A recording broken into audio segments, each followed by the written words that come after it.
Welcome to K-Catalog.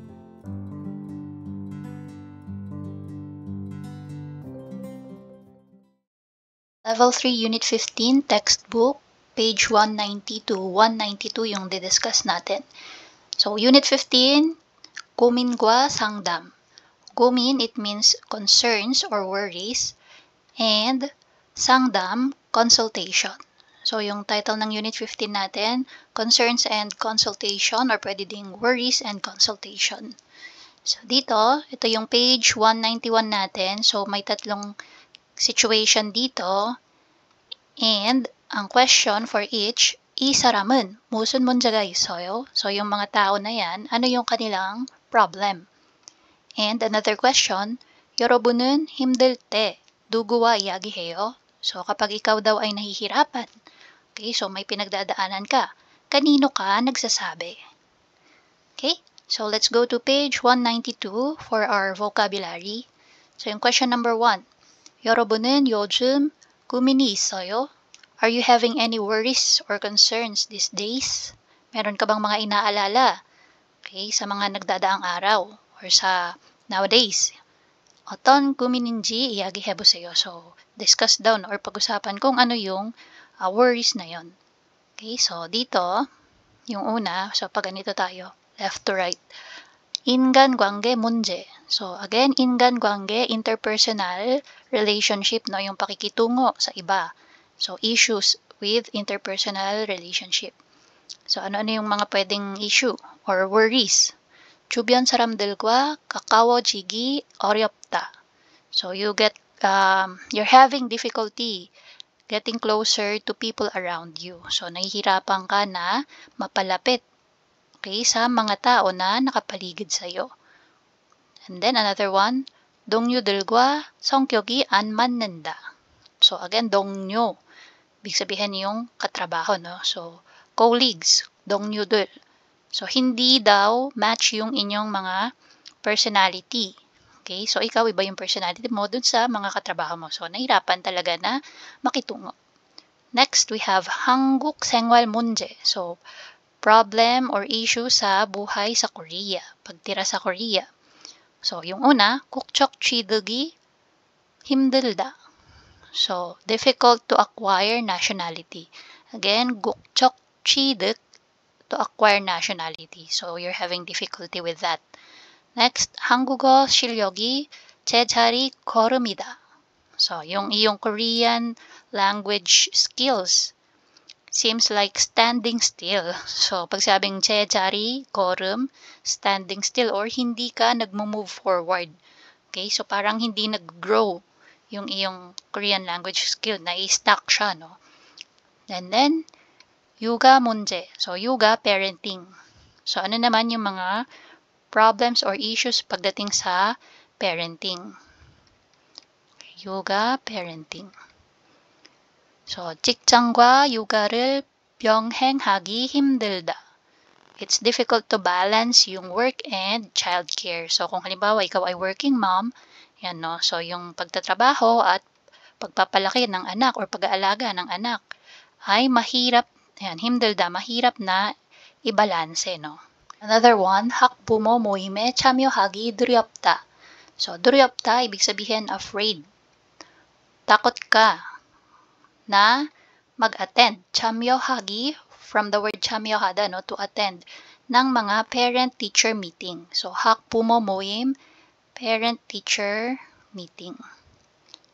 Especially kung ikaw ay katulad ko na foreigner, no? Baka mamaya tawagin ka ng teacher tapos hindi mo alam kung ano yung sinasabi, di ba? Nakakakaba. Yan. So, again, it's, I'm afraid or you're afraid to attend parent-teacher conferences or meeting. Next, 집안 문제.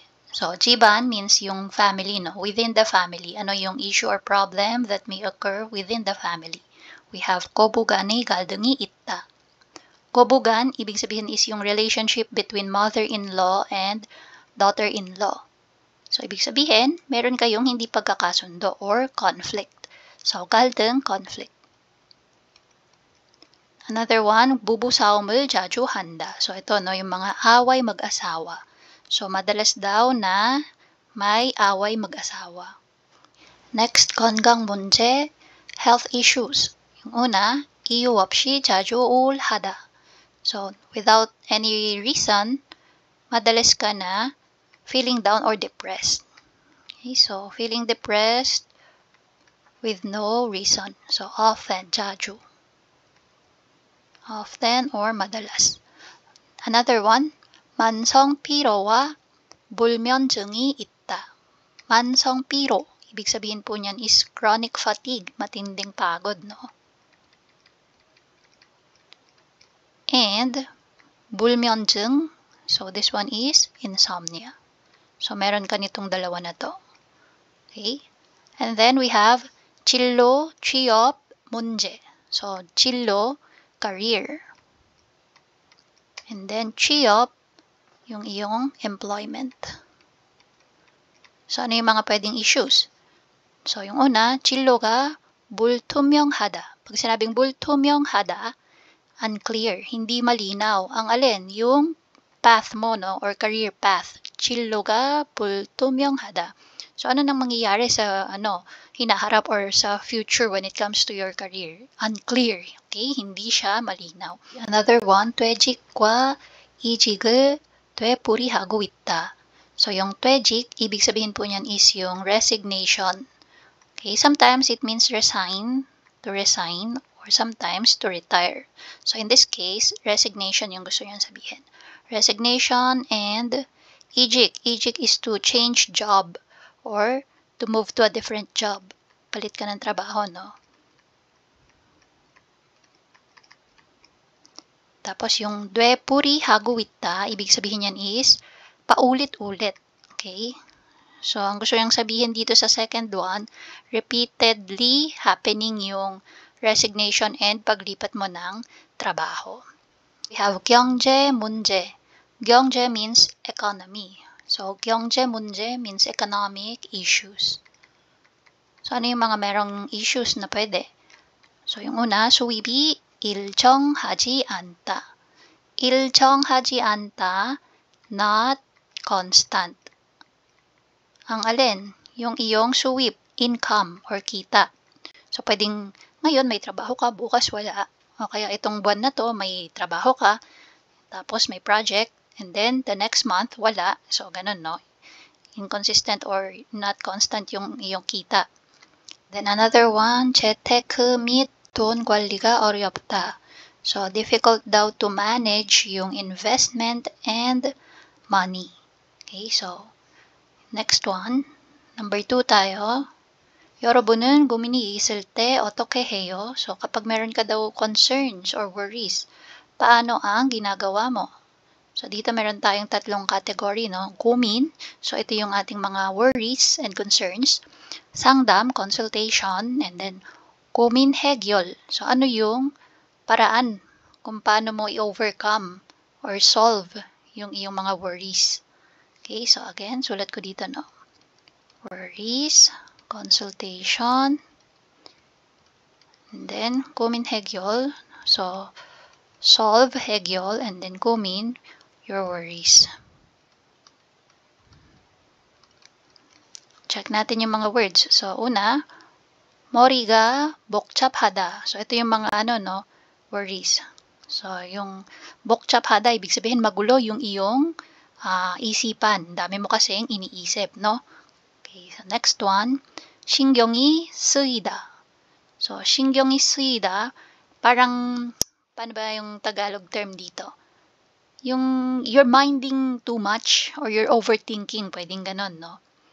Tapos, 속이 타다, ibig sabihin, pag tada kasi means burn. Okay? Parang sa Tagalog natin is kumukulo yung loob mo. Okay? So, sok means inside, sa loob. So, sa loob ng yung pagkatao, yan, nasusunog, ganyan. So, parang, not literal na nasusunog, yun nga, no? Parang, kapag sinasabi mong, ay, kumukulo yung dugo ko. Eh. So, itong expression na to, pwede mo siyang gamitin kapag halimbawa, galit na galit, ayan. Parang gusto mong ilabas kung ano yung nasa loob mo, no? Okay, 속이 타다. Then, 골치가 아프다, yung 골치 dyan, pwedeng isipin na yung ulo, no? Masakit ang ulo. Okay, so sobrang dami ng iniisip. 눈앞이 Kamkamhada. Kamkamhada means dark. Madilim ang nunap. Nunap means hinaharap. Okay? So, yung nun ay up, front. So, kung ano yung hinaharap mo, no? Kumbaga, madilim. You're not seeing yung, liwanag sa patutunguhan mo. Parang ganun. And then, bal, potku, motchada. Ibig sabihin yan, bal, yung legs mo daw, hindi mo siya ma-stretch straight kapag matutulog ka. So, kapag marami kang worries, no, palaging yung legs mo. Parang hindi siya straight or na-stretch. Okay? So, dito tayo, no, kay consultation. So, pwede din pala yung word na counsel. Yan, pa-counsel, no. So, yung una, kuminil toronota. Toronota, ibig sabihin yan to talk. Okay? To confess. Or simply to say kung ano yung mga worries mo. Then, kuminil nanuda. Nanuda, to share. Okay, so share, this one. Pwedeng confess or talk. So, parang hindi sila nagkakalayo, no? When you're sharing your worries, you're talking about it, no? Yan. So, next one. Chuwon을 구하다. Chuwon, advice. And then, kuhada, to get, no? So, nakakakuha ka ng mga advice or pwedeng ask for advice, pwede din. And then, sangdam을 받다, to receive naman. So, similar ulit yung ibig sabihin nila. So, sangdam, consultation. So, pag nagpa-consult ka, you're gonna receive advice or you're gonna get advice. Consultation, ayusin ko lang yung spelling. Yan. So, get, consultation, or receive. Okay, naman tayo sa solving your worries. Actually, yung mga nandito na phrases, halos pare-pareho yung kanilang ibig sabihin. So, kuminal dolda. Dolda means to reduce. Okay, so reduce your worries or worry less. Huwag masyadong mag-alala. And then, kuminal hegyalhada. Kung ayaw mo nag-aalala, then solve it. Okay? So, gawa ka ng paraan to solve yung iyong mga worries or concerns. And then, kuminal toroborida. Toroborida, ibig sabihin yan is to shake off. Okay? So, shake off or completely remove yung iyong worries. Okay? So, same yung nila, not same but similar yung kanilang mga ibig sabihin. Okay, so that's for the vocabulary part ng Level 3 Unit 15. So again, may kinalaman siya sa concerns or worries and consultations or counseling. And that's it. If you find this video helpful, please hit the like, share, and subscribe button. So I still hope to see you in the upcoming videos, and again, thanks for watching.